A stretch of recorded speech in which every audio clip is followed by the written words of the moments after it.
Hello aspirants, welcome to Guru Institute Chandigarh. I am Dr. Deepa Bharadwaj, your Faculty of Chemistry. तो last videos में हमने coordination chemistry में BBT को complete किया है, जिसमें हम काफी क्वेश्चंस भी अटेम्प्ट कर चुके हैं. अगर आपने अभी तक वो वीडियोस नहीं देखी हैं तो आप लिंक में जाके डिस्क्रिप्शन बॉक्स में जाके उनका लिंक हमने शेयर किया है, वहां पे जाकर देख सकते हैं. तो आज हम आगे प्रोसीड करेंगे अपना. बीबीटी के बाद में हमारे पास में बहुत ही इंपॉर्टेंट थ्योरीज आती हैं, सीएफटी आती है, एलएफटी आती है, और ये बहुत ही अच्छी थ्योरीज है जहां से क्वेश्चंस डायरेक्ट बनते हैं आपके, है ना. तो इन थ्योरीज को हमें बहुत अच्छे से करना है. कोऑर्डिनेशन केमिस्ट्री अपने आप में ही बहुत इंपॉर्टेंट है, इसीलिए आप बने रहिए इस पूरे वीडियो के सीरीज में मेरे साथ में.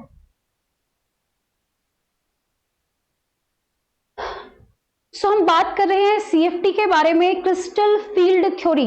बीबीटी की थ्योरी आई, बहुत सारे एग्जांपल्स हमने देखे और वहां से हमें स्ट्रक्चर्स भी मिल रहे थे कि कैसे कोऑर्डिनेशन कंपाउंड अपनी जियोमेट्रीज को बताते हैं. लेकिन उस थ्योरी का अपना एक लिमिटेशन था, जैसे कि बहुत सारी चीजें हैं जो बीबीटी एक्सप्लेन नहीं कर पाती है. अगर आपने केमिकल बॉन्डिंग में भी देखा होगा तो ऐसे लिमिटेशंस को ध्यान में रखते हुए कि एनर्जी डिफरेंस कैसा आ रहा है, क्यों कोई कॉम्प्लेक्स पैरामैग्नेटिक होता है, क्यों कोई कॉम्प्लेक्स आपका डायमैग्नेटिक होता है, तो बहुत सारी प्रॉपर्टीज बीबीटी नहीं बता पा रही थी वहां से. इसीलिए सीएफटी को इंट्रोड्यूस किया गया. और हम सीएफटी में इसको स्टार्ट करने से पहले कुछ सीएफटी के अपने रूल्स हैं जिसको मान के ही वो थ्योरी हमारी आगे प्रोसीड होती है. तो सीएफटी के पोस्टुलेट्स के बारे में जानते हैं.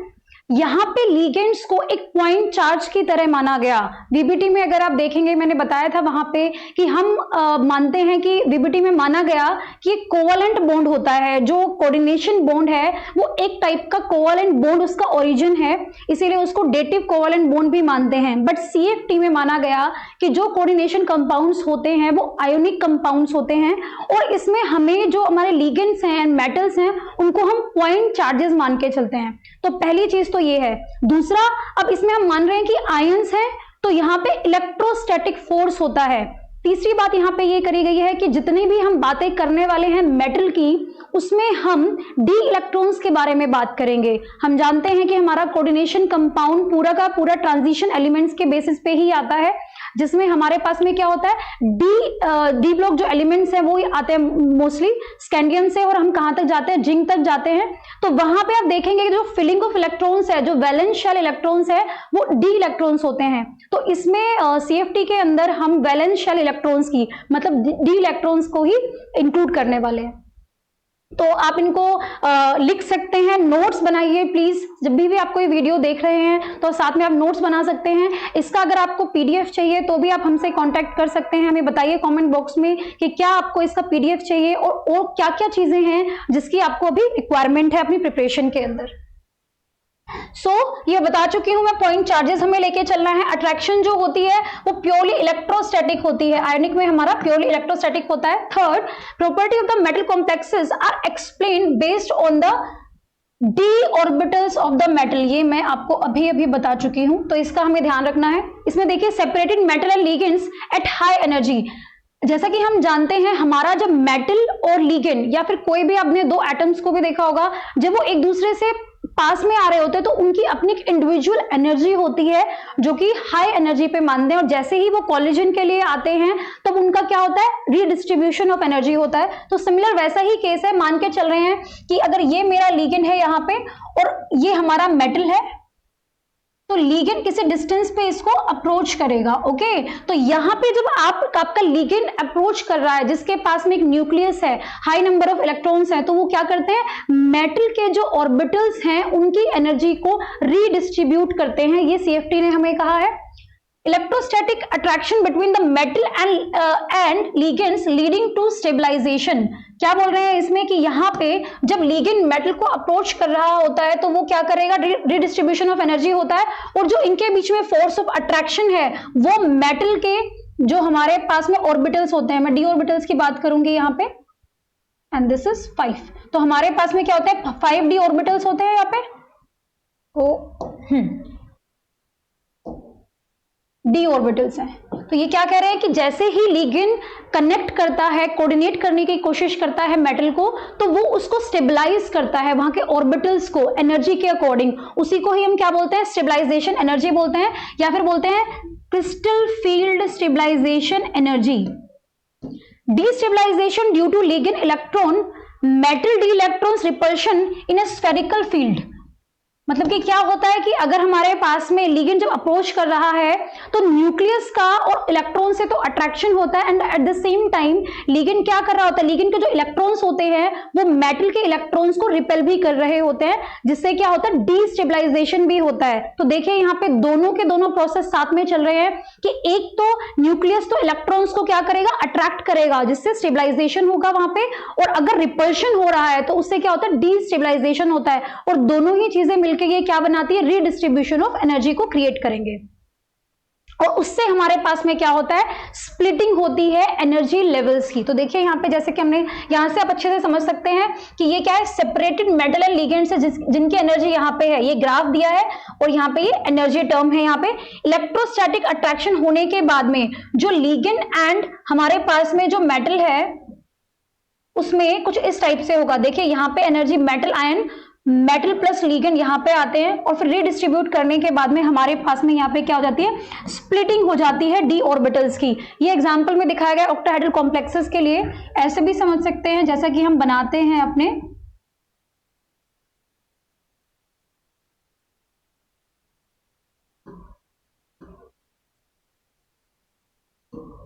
तो हमारे पास में जो डी इलेक्ट्रॉन्स होते हैं वो उनकी स्प्लिटिंग हो जाती है दो टाइप से। तो ऊपर दो ऑर्बिटल्स तो हाई एनर्जी में जाते हैं और 3 ऑर्बिटल्स जो होते हैं हमारे पास में वो लोअर एनर्जी को ऑक्यूपाई करते हैं।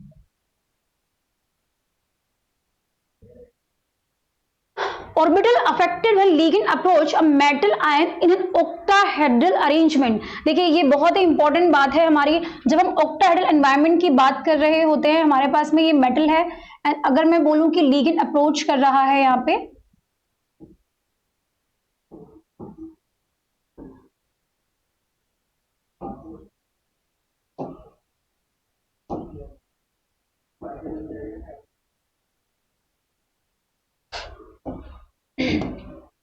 तो यहाँ पे हमारे पास में अगर आप देख सकते हैं इसमें ये हमारे पास में इक्वेटोरियल पोजीशंस होती हैं और ये हमारे पास में एक्सियल पोजीशंस होती हैं यहाँ पे। तो जब आपको एक बात हमेशा याद रखनी है कि डी ऑर्बिटल्स का ओरिएंटेशन क्या होता है, कौन से एक्सिस पे वो बिलोंग करते हैं। अगर आप यहां से देखेंगे तो हम अच्छे से जानते हैं हमारे पास में जो DZ2 होता है वो कुछ इस टाइप से बना होता है,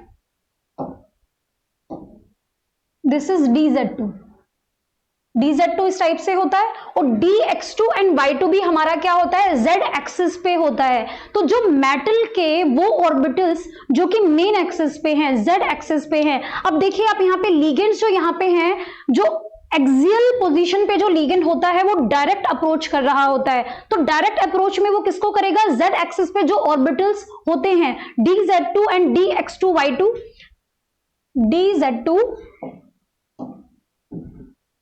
DZ2 एंड DX2Y2 ये क्या होते हैं, ये मेन एक्सिस पे बिलोंग करते हैं। इसीलिए जब लिगेंड इनको एक्सियल पोजीशन से इनको अप्रोच कर रहा होता है तो वहां पे सबसे ज्यादा अफेक्ट होता है, सबसे ज्यादा रिपल्शन भी वही होगा। लेकिन अगर आप इक्वेटोरियल पोजीशंस को देखेंगे तो ये पोजीशंस वो वाली होती हैं जो हमारी इन बिटवीन द एक्सेस आती हैं। तो जो लिगेंड अप्रोच कर रहा है वो यहाँ पे डायरेक्टली अप्रोच नहीं कर पाता। यहाँ पे देखिए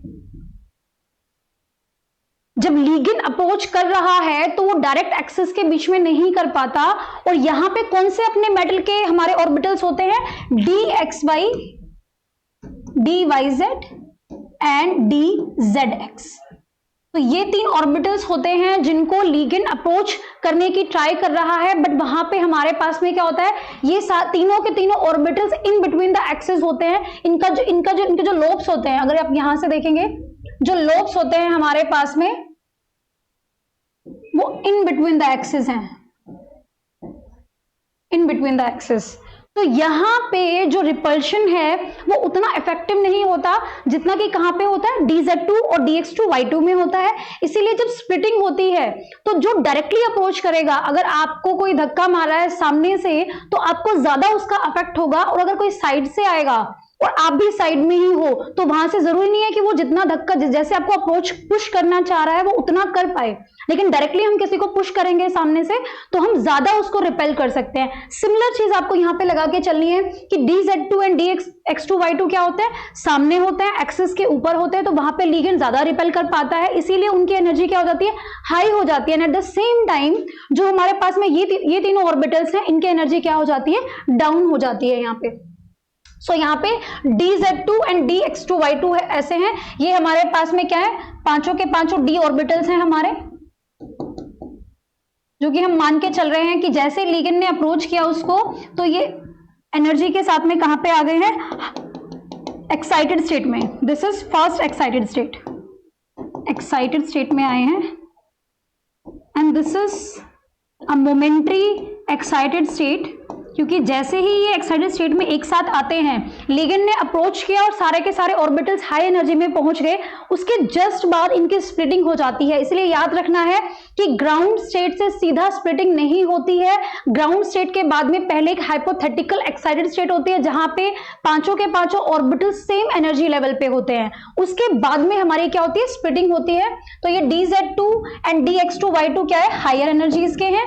यहाँ पे देखिए, अगर आपको ये अच्छे से विजिबल होगा तो ये dz2 का लोब है हमारे पास में, और ये क्या है हमारे पास में, dx2y2 का, जो कि क्या होता है, ऑन द एक्सिस होता है, इस तरीके से। सिमिलरली यहाँ पे dxy, dyz एंड dzx ये क्या होते हैं हमारे पास में, ये डायरेक्टली पॉइंटेड नहीं होते हैं। यहां से आपको बहुत अच्छे से क्लियर होगा, देखिए ये हमारी इसकी क्या है, लोब्स हैं हमारे ऑर्बिटल्स की, और जो लिगेंड अप्रोच कर रहा है वो यहां से कर रहा है, यहां से कर रहा है, देखिए। तो जो रिपल्शन जितना इनको मिला है, dz2 dx2y2 को मिला है, उतना इन तीनों को नहीं मिलेगा, और इसीलिए इनका रिडिस्ट्रीब्यूशन होके ये लो एनर्जी पे आ जाते हैं। यहां से आपको और ज्यादा क्लियर होगा, splitting of d orbitals in an octahedral field. तो देखिए यहां पे क्या हो रहा है हमारे पास में, ये हमारे पास में d ऑर्बिटल्स हैं, और मेटल लिगेंड का यहां पे क्या हुआ है, अट्रैक्शन हुआ है। This is not ground state, first of all आपको पता होना चाहिए। यहाँ पे एनर्जी को दिखाया गया, और जैसे ही इनका क्या होता है, हाँ जी, यहाँ पे दिखाया गया है this is the ground state, और जैसे ही लिगेंड अप्रोच करता है, जो मैंने आपको बात अभी बताई थी कि यहाँ पे क्या होती है, ये एक्साइटेड स्टेट सबसे पहले आती है, एक्साइटेड स्टेट होगी, जो कि बहुत ही मोमेंट्री होती है। लेकिन आपको इसे याद जरूर रखना है कि डायरेक्टली यहां से यहां नहीं जाएगा, पहले वो एक्साइटेड स्टेट में जाता है, उसके बाद में रिडिस्ट्रीब्यूशन ऑफ एनर्जी होगा। और यहाँ पे क्या होगा, जो हमारे dx2y2 है उनको हम बोलते हैं Eg, और जो dxy, dyz, dxz बोलते हैं उनको हम बोलते हैं T2g। G किसके लिए आता है, G हमारा सिमेट्री के लिए आता है, G फॉर जीरेड। ये दोनों के दोनों हमारे जो d ऑर्बिटल्स होते हैं वो जीरेड होते हैं, इसीलिए इसके लिए क्या आता है, G आता है। T का मतलब यहाँ पे क्या है, ट्रिपली डीजेनरेटेड, ट्रिपली डीजेनरेटेड।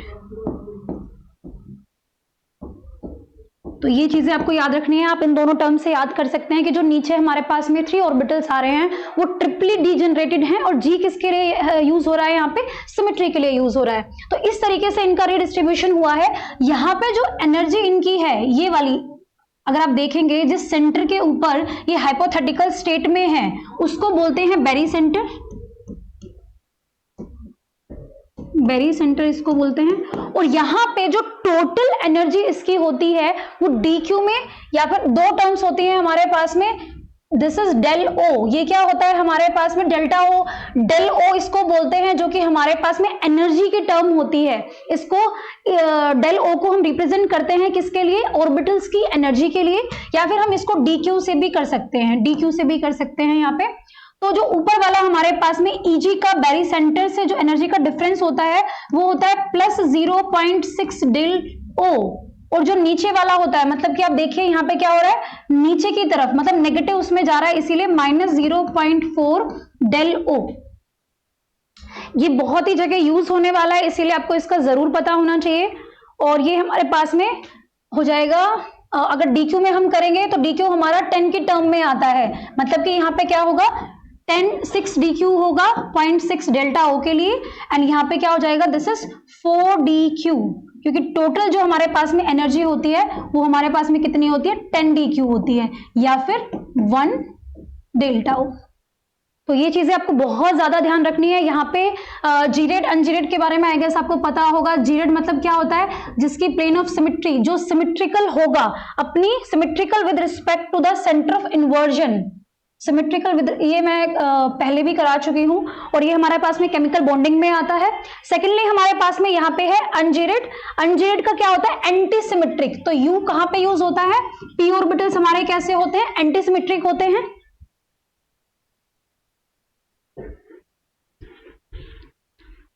इसमें हमारे पास में देखिए यहाँ पे क्या हो रहा है कि जी और यू के बारे में आपको बता दिया है। पी ऑर्बिटल्स हमारे पास में अनजीरेड होते हैं, डी ऑर्बिटल्स हमारे पास में जीरेड होते हैं, एस ऑर्बिटल भी हमारे पास में जीरेड होता है। तो ये सारी इंफॉर्मेशन इसके बारे में है। इसको अगर आप समझ लेते हैं तो बहुत सारे क्वेश्चंस हम यहीं से ही अटेम्प्ट करने वाले हैं। अब बात करते हैं high spin and low spin की।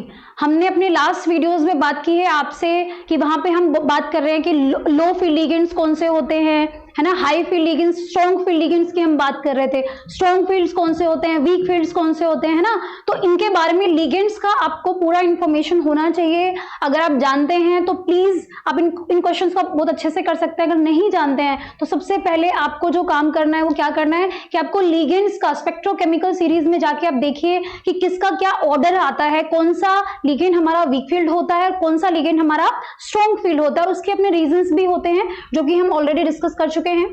So when does a complex prefer high spin and low spin arrangement of the electrons? Okay. तो अभी देखिए जब मैं बात कर रही हूं, जैसे ही हमारे पास में ये कॉन्सेप्ट आया है जहां पे हम किसकी बात कर रहे हैं, high spin and low spin complexes की बात कर रहे हैं, तो मैंने फट से आपको क्या बोला, लिगेंड्स के बारे में पता करना है, क्योंकि लिगेंड्स का ही इफेक्ट यहाँ पे हो रहा है।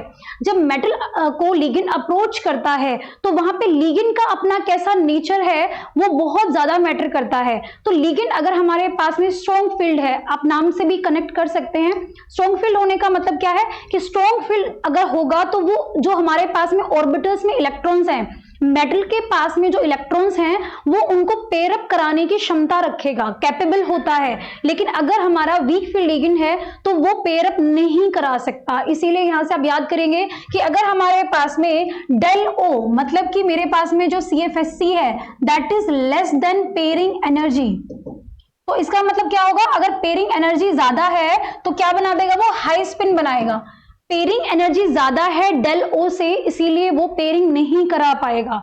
उस केस में हमारे पास में हाई स्पिन कॉम्प्लेक्सेस बनते हैं। And at the same time अगर मेरे पास में डेल ओ ज्यादा है पेयरिंग एनर्जी से तो वो लो स्पिन कॉम्प्लेक्सेस बनते हैं। अभी इनके बारे में हम डिटेल में बात करेंगे। पहले हम बात करते हैं हाई स्पिन की। तो देखिए यहाँ पे हमारे पास में फर्स्ट लिया है टाइटेनियम 3 पॉजिटिव। टाइटेनियम आपको याद होना चाहिए, जो हमारे पास में टेबल से ये निकल के आता है, सीरीज हमें जरूर याद होनी चाहिए कि कैसे डी एलिमेंट्स का कैसे उसका ग्रुप में जो भी इसके एलिमेंट्स आते हैं। सिमिलरली आपको पीरियोडिक टेबल में ये सारी चीजें पता होनी चाहिए, तभी हम अपना इलेक्ट्रॉनिक कॉन्फ़िगरेशन के बेसिस पे सब कुछ निकालने वाले हैं। तो कोऑर्डिनेशन केमिस्ट्री में आपको सबसे पहले ट्रांजिशन एलिमेंट्स का इलेक्ट्रॉनिक कॉन्फ़िगरेशन जरूर पता होना चाहिए। यहाँ पे ले रहे हैं टाइटेनियम को, तो इसका हमारे पास में होता है 3d2 and 4s2। तो जैसे टाइटेनियम +3 का मतलब है 3d1, मतलब कि डी में एक ही इलेक्ट्रॉन यहाँ पे है, सो दिस इज 1 इलेक्ट्रॉन। टाइटेनियम 2+ का करेंगे सो D2 हो जाएगा। उसकी फिलिंग कहाँ पे होती है, सबसे पहले क्या रूल्स फॉलो करते हैं, हंस rule of maximum multiplicity and Pauli's exclusion principle. ये सारे के सारे जितने भी हमारी फिलिंग्स होती हैं इन दोनों रूल्स को हमेशा फॉलो करते हैं। तो यहाँ पे हमारे पास में जो लोअर एनर्जी का होगा T2G, तो उसकी पहले फिलिंग करनी है, उसके बाद में हम कहां पे जाते हैं, Eg को फिल करने के लिए। तो 2 इलेक्ट्रॉन से यहां पे फिल हो गए। उसके बाद में D3 पे आते हैं, वेनेडियम 2+, तो उसमें 1 2 3 T2G के अंदर हमारे पास में 3 इलेक्ट्रॉन्स की फिलिंग हो गई। अब हाई स्पिन में जो मैटर करता है वो D4 से स्टार्ट होगा। देखिए यहाँ पे अगर आप इस एग्जांपल से समझिए, क्रोमियम 2 पॉजिटिव, क्रोमियम 2 पॉजिटिव का हमारे पास में कितना होता है, यहाँ पे दिस इज 3d4 4s2। तो अगर मैंने यहां से 2 इलेक्ट्रॉन्स को हमने निकाल दिया, 4s 0 हो जाएगा and this will become 3d4। तो अब T2G में फिलिंग हमें कैसे करनी है, हंस rule of maximum multiplicity and Pauli's exclusion principle को याद करके। So first, second, third and fourth, तो फोर्थ इलेक्ट्रॉन हमारा कहां पे जाएगा, Eg में जाएगा। ओके लेकिन अगर मैं आपको बोलूं कि अगर ये मेरा लो स्पिन कॉम्प्लेक्स बन रहा है, मतलब कि पास में कोई स्ट्रॉन्ग फील्ड लिगेंड होगा, तो वो क्या करेगा, ये वाला जो Eg के अंदर, हाई एनर्जी के अंदर जो इलेक्ट्रॉन है उसको ये पेयर अप करा देता है ना। और पेयर अप कराने से क्या हो जाएगा इसमें, तो हम इसको यहां पे लिख सकते हैं क्रोमियम 2+। तो जब ये लो स्पिन होगा, this is T2G and this is Eg। तो ये कुछ इस तरीके से हमारा बनता है, लो स्पिन बनेगा, मतलब कि पेयरिंग एनर्जी हमारी क्या हो गई है, वहां पे कम हो गई है। और जो स्ट्रॉन्ग फील्ड लिगेंड था उसने क्या किया है, वो इतना कैपेबल है कि वो इलेक्ट्रॉन्स को क्या करा सकता है, पेयर अप करा सकता है। तो ये इसके कुछ एग्जांपल्स हैं, Mn2 positive, Fe3 positive, D5 होता है, अगर आप देखोगे यहाँ पे 3D5 4s2। अगर मैं बोलूं Mn2+, मतलब मेरा क्या आ जाएगा 3D5 4s0। 5 इलेक्ट्रॉन्स को हमें फिल करना है, हमारा ये हाई स्पिन दिया हुआ है, मतलब कि हम पेयरिंग नहीं कराएंगे। सो 1 2 3 4 एंड 5।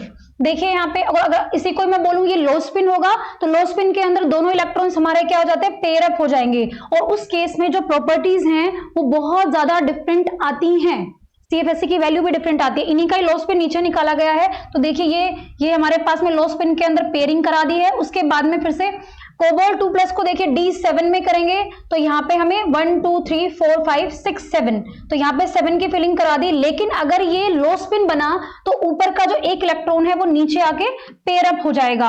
आप यहाँ से इसकी पिक्चर ले सकते हैं, बैठकर अपने सारे के सारे जितने भी हमने यहाँ पे आयंस को डिस्कस किया है, आप उनका लो स्पिन एंड हाई स्पिन दोनों के अंदर उनकी एनर्जीज को इस तरीके से डायग्राम उनका बनाइए।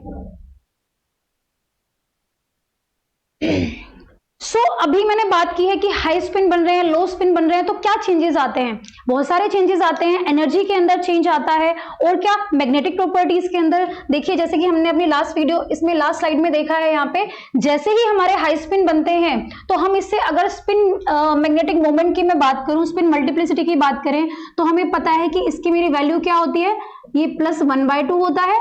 एंड अगर ये इसके ऑपोजिट होगा तो -1/2 अगर हम बोल रहे हैं। तो यहाँ पे अगर मैं इसका एग्जांपल लेती हूँ D4 का, तो D4 के अंदर कोई भी पेयर्ड अप नहीं है, इसीलिए 4 × 1/2, मतलब कि मेरे पास में यहाँ पे क्या आ रहा है, 2s+1 की जो वैल्यू आएगी वो हमारे पास में ये 2s+1 की वैल्यू जो आएगी 2 × और ये हमारे पास में 4 है, सो दिस इज 2 + 1, तो इसकी वैल्यू कितनी आ जाती है, 5 आ जाती है। लेकिन अगर हम इसको पेयर अप कर देंगे तो जो +1/2 एंड -1/2 वो एक दूसरे को कैंसिल आउट कर देते हैं, इसीलिए इसकी जो वैल्यू आती है हमारे पास में वो आएगी 1/2 + 1/2 = 1, ये वाली। यहां से ये क्या है, कैंसिल कर दिया, और ये दोनों है, ये दोनों ऐड हो जाते हैं। तो मतलब लो स्पिन के अंदर हमारे बहुत सारे कोऑर्डिनेशन कंपाउंड्स डायमैग्नेटिक आते हैं। डायमैग्नेटिक कौन से होते हैं, जिनका मैग्नेटिक मोमेंट 0 होता है या कम होता है। सिमिलरली पैरामैग्नेटिक्स वो होते हैं जिनका मैग्नेटिज्म अच्छा होता है, मतलब जिसमें maximum number of unpaired electrons होते हैं। तो आगे बढ़ते हैं और एग्जांपल्स इसके लिए हम करेंगे। प्रॉपर्टीज को जानने की कोशिश करेंगे कि कौन कौन सी प्रॉपर्टीज इस पर डिपेंड करती हैं। मैग्नेटिक प्रॉपर्टी की बात आ गई, उसके बाद में हम बात करेंगे एनर्जीज कैसे हमारी कितनी कितनी डिस्ट्रीब्यूट हो रही हैं, डेल्टा ओ किसमें ज्यादा आता है, किसमें कम आता है, और डेल्टा ओ जो CFSE है हमारा क्रिस्टल फील्ड स्टेबलाइजेशन एनर्जी, वो बहुत ज्यादा अफेक्ट करती है उसकी वेवलेंथ को। जो हमारे पास में कोऑर्डिनेशन कंपाउंड्स हैं उनकी एनर्जी पे ही बहुत सारी, अगर आप जानते हैं यहाँ पे कि हमारे पास में E क्या होता है, E = hν होता है। H क्या होती है, फ्रीक्वेंसी, और फ्रीक्वेंसी हमारी किस पर डिपेंड करती है, या फिर मैं इसको लिख सकती हूँ E = hc/λ। मतलब कि हमारे पास में एनर्जी जो आ रही है वो कहां पे अफेक्ट करेगी, वेवलेंथ को भी अफेक्ट करती है। इसीलिए कोऑर्डिनेशन कंपाउंड्स के जो कलर्स मिलते हैं वो CFT से बहुत अच्छे से उनको एक्सप्लेन किया जाता है। तो हम इसके बारे में, इनकी प्रॉपर्टीज के बारे में बात करते हैं। यहाँ पे significance of delta O and it's physical measurement. तो देखिए ये हमने एग्जांपल लिया है टाइटेनियम H2O6 3+, मतलब कि हमारे पास में टाइटेनियम जो यहाँ पे है वो 3+ के ऑक्सीडेशन स्टेट में है, और इसका क्या हो जाएगा 3D1 4s0 इसको लिखेंगे। यहाँ पे फिलिंग कैसे करेंगे, T2G के अंदर एक इलेक्ट्रॉन हमारे पास में यहाँ पे आता है। अब इसकी प्रॉपर्टी के बारे में बात करते हैं। तो देखिए यहाँ पे इसका जो कलर हमें मिलता है वो वॉयलेट कलर मिलता है। वॉयलेट कलर, अगर आप विबग्योर को जानते हैं, विबग्योर। तो यहां से आप इसका, ये जो हमारे पास में वॉयलेट आता है वो सबसे कम एनर्जी पे होता है, और जो रेड होता है उसकी क्या होती है, सबसे हमारे पास में सबसे ज्यादा वेवलेंथ यहाँ पे रेड की होती है, और सबसे कम हमारे पास में वेवलेंथ किसकी होती है, वॉयलेट की होती है। इसलिए सबसे ज्यादा हाई एनर्जी जो हमारी होती है वो रेड की होती है, सबसे कम एनर्जी हमारे पास में किसकी होती है, वॉयलेट की होती है। यूवी विजिबल स्पेक्ट्रोस्कोपी में देखिए क्या हो रहा है, इसके बारे में हमने समझाया है कि जैसे ही हमारा ये कहां पे है, T2G में है, लेकिन थोड़ी सी एनर्जी जब इसको प्रोवाइड करते हैं, लाइट प्रोवाइड करते हैं, तो ये अपनी एक्साइटेड स्टेट में चला जाता है, और इसका क्या बनेगा, T2G कॉन्फ़िगरेशन वो बनेगा, एंड EG1। तो ये अपनी एक्साइटेड स्टेट में जाने की वजह से ही कलर शो करता है। टाइटेनियम H2O6 पॉजिटिव की जो हमारे पास में डेल्टा O आता है, that is 20,300 centimetre inverse, since an electron in T2G set is stabilised by. अब उसकी एनर्जी आप कैसे निकालेंगे, मैं बता चुकी हूं, बैरी सेंटर के नीचे जो आता है उसकी वैल्यू कितनी होती है, -0.4 डेल्टा O, और कितने इलेक्ट्रॉन है, एक इलेक्ट्रॉन है, तो यहाँ पे एनर्जी हमारी कितनी आ जाती है, -0.4 डेल्टा O, ये इसकी एनर्जी है। तो यहां से आप काउंट कर सकते हैं, निकाल सकते हैं। यहाँ पे अगर उन्होंने दिया है डेल्टा O की वैल्यू 243 किलो जूल पर मोल, ये सेंटीमीटर इनवर्स से किलो जूल पर मोल में इसको चेंज किया हुआ है, और यहां से हम इसको मल्टीप्लाई करके इसकी स्टेबलाइजेशन एनर्जी को निकाल सकते हैं। Crystal field stabilisation energy of D4 case, आज इसके बारे में हम भी डिस्कस करेंगे। देखिए वीक फील्ड लेके चल रहे हैं, हाई स्पिन होगा, वीक फील्ड होगा तो हाई स्पिन होगा, क्यों होगा बता चुकी हूँ ऑलरेडी। स्ट्रॉन्ग फील्ड होगा तो क्या करेगा, कैपेबल है वो उसको पेयरअप कराने के लिए, इसीलिए जो कॉम्प्लेक्सेस बनते हैं हमारे वो कैसे बनते हैं, लो स्पिन बनते हैं। तो पहला हमारे पास में इसकी बात करते हैं, यहाँ पे क्या हुआ है, D4 सिस्टम की बात कर रहे हैं। सो अगर हाई स्पिन है तो कोई पेयरअप नहीं होगा, 1, 2, 3 एंड 4 हमने यहाँ पे इसको पेयरअप कर दिया। अब इसकी एनर्जी कैसे निकालते हैं, इसको सबसे पहले इसको लिख सकते हैं हम, T2G कितने इलेक्ट्रॉन्स हैं, 3 इलेक्ट्रॉन्स हैं, और EG में हमारे पास में क्या है, 1 इलेक्ट्रॉन है। अब हमें पता है हमारे पास में जो T2G में होते हैं वो -0.4 मल्टीप्लाई बाय 3 इलेक्ट्रॉन्स प्लस में 0.6 मल्टीप्लाई बाय 1 इलेक्ट्रॉन, और ये पूरा का पूरा हमारा किस में आता है, डेल्टा O के अंदर आएगा। ठीक है, तो इसकी कितनी वैल्यू हो जाएगी, दिस इज 1.2 -1.2 प्लस में 0.6, और इसकी वैल्यू जो आती है -0.6 del O। So this is the value CFSC, crystal field stabilisation energy. Similarly अगर हम बात करते हैं लो स्पिन की, तो लो स्पिन में हमारे पास में क्या होने वाला है, जो स्ट्रॉन्ग फील्ड लिगेंड होगा वो पेयरअप करा देगा कौन से इलेक्ट्रॉन को, यहां पर जो इलेक्ट्रॉन हमारा था, देखिए इस पहले आपको हाई स्पिन बनाना है, उसके बाद आप लो स्पिन में आओगे। इसको जो यहाँ पे इलेक्ट्रॉन है इसको ये पेयरअप करा देगा, यहाँ पे पेयरअप करा दिया, तो कैसे बन जाएगी हमारी जो टर्म बनेगी इसकी कॉन्फ़िगरेशन की, दैट विल बी T2G, और कितने इलेक्ट्रॉन से 4 हैं, और EG में कितना है, 0। अब कैसे काउंट करेंगे, तो देखिए जब हम बोल रहे हैं पेयरअप हो गया है तो स्पिन एक दूसरे के ऑपोजिट होती है, इसीलिए स्पिन की वैल्यू क्या हो जाती है, कैंसिल आउट हो जाती है, लेकिन इलेक्ट्रॉन जितने प्रेजेंट है उनकी एनर्जी उन्हीं के अकॉर्डिंग होगी। तो यहाँ पे कितना होगा, माइनस का 0.4 multiply bye 4, and that will become minus का 1.6 delta O। This is the CFSC for low spin. Pairing energy की अब हम बात कर रहे हैं कि पेयरिंग एनर्जी क्या होती है। तो पेयरिंग एनर्जी जस्ट एक टर्म है यहाँ पे, वैसे तो इसको हम बताएंगे कि इसका क्या मीनिंग क्या है, लेकिन जब भी आपका देखोगे स्ट्रॉन्ग फील्ड लिगेंड आएगा तो जितने इलेक्ट्रॉन्स को वो पेयर करा रहा है, आप एक बात को ध्यान में रखोगे कि जो स्ट्रॉन्ग फील्ड की वजह से, जो लिगेंड की वजह से इलेक्ट्रॉन्स पेयर होंगे, पेयरिंग एनर्जी सिर्फ उन्हीं के लिए ही लिखी जाएगी। तो ये बात आपको जरूर याद रखनी है। तो अगर आपका एक इलेक्ट्रॉन पेयर अप हो रहा है तो वहां पे क्या होगा, 1 1 पेयरिंग एनर्जी को हम ऐड करेंगे इसके अंदर। The pairing energy is not an experimentally obtained. देखिए ये मैं भी बता रही थी इसके बारे में, ये सिर्फ हमने क्या किया है उसको दिखाने के लिए एक टर्म उसमें ऐड की गई है CFT के पोस्टुलेट्स में, कि अगर कोई भी इलेक्ट्रॉन आपका पेयर अप हो रहा है due to the strong field ligand, then there will be a pairing energy which will be added in the total energy of CFSC। तो जब CFSC की हम बात कर रहे हैं, CFSC के अंदर हमारे पास में जो भी वैल्यू डेल्टा O की आएगी उसके अंदर हमें क्या करना है, पेयरिंग एनर्जी को ऐड करना है। और अगर एक इलेक्ट्रॉन है तो 1 हो जाएगा। सिमिलरली अगर इलेक्ट्रॉन्स 2 इलेक्ट्रॉन पेयर अप हो रहे हैं तो 2p ही आएगा। इस तरीके से आप इसको कर सकते हैं। The inherent coulombic repulsion that must overcome where 2 electrons are forced to occupy the same orbital. मतलब क्या बोल रहे हैं कि भाई आप देखिए, जब 2 इलेक्ट्रॉन्स को हम पेयर अप करा रहे हैं, एक इलेक्ट्रॉन दूसरे ऑर्बिटल में, एक इलेक्ट्रॉन दूसरे में, हमने उसको पेयर अप कराया, तो वहां पे कुछ डिस्टेबलाइजेशन एनर्जी तो आएगी ना, क्योंकि दोनों इलेक्ट्रॉन्स अब एक जगह पे आ गए हैं, तो एक दूसरे को क्या करेंगे, इलेक्ट्रॉन क्या करते हैं, रिपल्शन करते हैं। तो उसी को ही ओवरकम करने के लिए उसी एनर्जी को ही क्या बोला गया है, यहाँ पे पेयरिंग एनर्जी बोला गया है। D5 एंड D6 की बात करते हैं यहाँ पे। And the correct way to determine the pairing energy distribution, it is very important। ये D5 सिस्टम है, यहाँ पे D5 होगा। और हमने यहाँ पे किसको दिखाया है, हम यहाँ पे दिखा रहे हैं अपना लो स्पिन को दिखा रहे हैं। तो देखिए यहाँ पे फिल करिए 1, पहले आपको हाई स्पिन लेके चलना है, तो सिंपल करना है 1 2 3 और उसके बाद में 4 5। तो जैसे ही हम लो स्पिन कराएंगे तो दोनों के दोनों इलेक्ट्रॉन्स को यहाँ पे क्या करने वाले हैं, पेयर अप करा देंगे। इसीलिए यहाँ ऐसे करिए, लो स्पिन के अंदर 1 2 3 4 5। तो यहाँ पे D5 सिस्टम का कर रहे हैं, तो इसकी CFSC की वैल्यू कितनी आ जाएगी, माइनस का 0.4 multiply by 5 is equal to, this is minus का 2.0 डेल O। और अभी देखिए आपने कितने इलेक्ट्रॉन्स को पेयर अप कराया है। Eg के 2 इलेक्ट्रॉन्स को हमने स्ट्रॉन्ग फील्ड लिगेंड की वजह से, क्योंकि ये लो स्पिन है, तो क्या हो जाएंगे, दोनों के दोनों इलेक्ट्रॉन्स पेयर अप हो जाएंगे। तो जितने इलेक्ट्रॉन्स पेयर अप हुए हैं उतना ही हमारे पास में इसकी वैल्यू आएगी। सो दिस इज 2p बोल सकते हैं, या 2pe भी कहीं कहीं लिखा हुआ हो सकता है, इसीलिए इसको ऐड किया है। क्यों ऐड किया है, आई होप आपको ये अभी क्लियर हो गया होगा। Secondly this is D6 system. अभी देखिए D6 में क्या होने वाला है, 1 2 3 4 5 6। ये हमारा हाई स्पिन में जरा बनाते हैं। इससे पहले मैं आपको पहले हाई स्पिन में बना के दिखाऊंगी।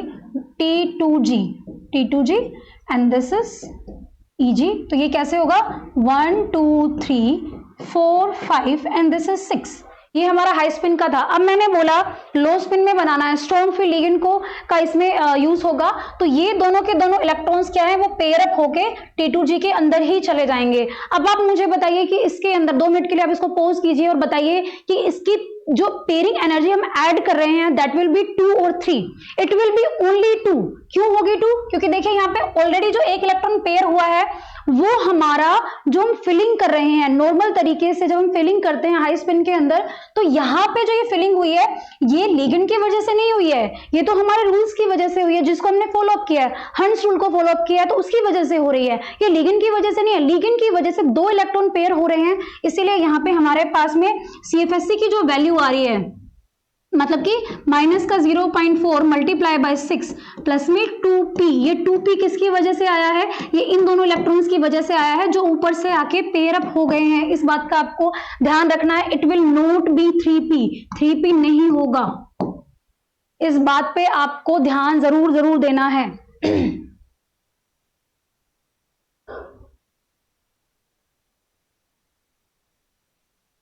सो CFSC की हमने बात की है आपसे। CFSC क्या होगी, क्रिस्टल फील्ड स्टेबलाइजेशन एनर्जी। ये एनर्जी को आप कैसे एक्सप्लेन कर सकते हो कि जब भी कोई लिगेंड मेटल को अप्रोच कर रहा है तो क्या होता है, एक स्टेबलाइजेशन होता है, डिस्टेबलाइजेशन होता है। उसके अंदर मेटल के ऑर्बिटल्स क्या करते हैं एक दूसरे को, उसमें उनके अंदर रीडिस्ट्रीब्यूशन होता है और उसमें जो एनर्जी आ रही है that is a stabilisation energy. वही एनर्जी होती है जो मेटल को लिगेंड के पास में आने के बाद में उसको क्या करती है, स्टेबलाइज करती है। सो CFSC से इसको टर्म को हम बोलते हैं। And the stability that results from placing a transition metal ion in the crystal field generated by A set of ligands. मतलब कि अगर मैं ऑक्टाहेड्रल कॉम्प्लेक्स की बात करूं ML6, तो 6 लिगेंड के आने के बाद में जिस एनर्जी से हम मेटल को क्या किया जाता है, इसमें स्टेबलाइज किया जाता है, उसी एनर्जी को क्या बोलते हैं, crystal field stabilisation energy. Okay तो यहाँ पे मैं ऑलरेडी आपको एक्सप्लेन कर चुकी हूँ कि T2G क्या होता है। T2G हमारा लोअर एनर्जी में आता है with respect to barycentre. This is BARY, barycentre, sorry.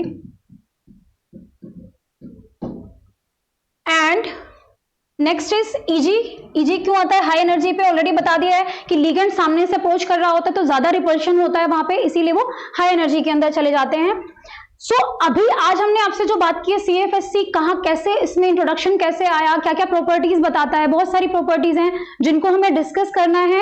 और आई होप आपको CFSC का concept, crystal field theory and CFSC का कॉन्सेप्ट आपको समझ में आया होगा। इसके बेसिस पे हमारे पास में पैरामैग्नेटिक बिहेवियर किसका होता है, डायमैग्नेटिक बिहेवियर किसका होता है, क्यों होता है, लो स्पिन कॉम्प्लेक्सेस कौन से होते हैं, हाई स्पिन कॉम्प्लेक्सेस, ऐसे बहुत सारे टर्म्स पे क्वेश्चंस आते हैं। इसके नेक्स्ट वीडियो में हम आपसे इनके क्वेश्चंस डिस्कस करेंगे और बहुत सारी कौन कौन सी प्रॉपर्टीज इस पर डिपेंड करती हैं उनके बारे में बात करेंगे। तो बने रहिए वीडियो में हमारे साथ में। इस हमारे कोचिंग सेंटर पर हम आपको ऑनलाइन एंड ऑफलाइन दोनों ही टाइप की कोचिंग प्रोवाइड करते हैं। लाइव क्लासेस होती हैं, असाइनमेंट्स कराए जाते हैं, स्टडी मटेरियल आपको प्रोवाइड कराया जाता है। तो सारी फैसिलिटीज आपको मिलेंगी।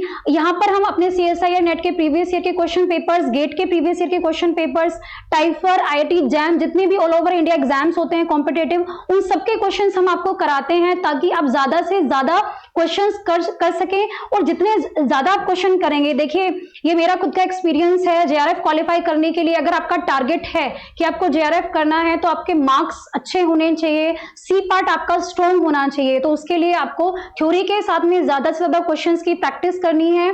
तो वो यहाँ सारी फैसिलिटीज आपको यहाँ पे मिलेंगी। इसीलिए अगर आप चाह रहे हैं कि डायरेक्शन के साथ में आप कोचिंग लेकर अपनी तैयारी शुरू करें, अभी आपके पास में 3 महीने का एक अच्छा वक्त है, सफिशिएंट टाइम है, तो देर मत करिए। आप किसी भी जो भी आपको सूटेबल लगे आप वही प्लेटफॉर्म पे जा सकते हैं। अगर आप हमारे प्लेटफॉर्म पे आना चाहते हैं तो आप हमसे कांटेक्ट कर सकते हैं, नंबर आपको स्क्रीन पे मिलेंगे। और लगे रहिए तैयारी में एक अच्छे रिजल्ट के लिए। All the best for your future endeavours. Thank you so much.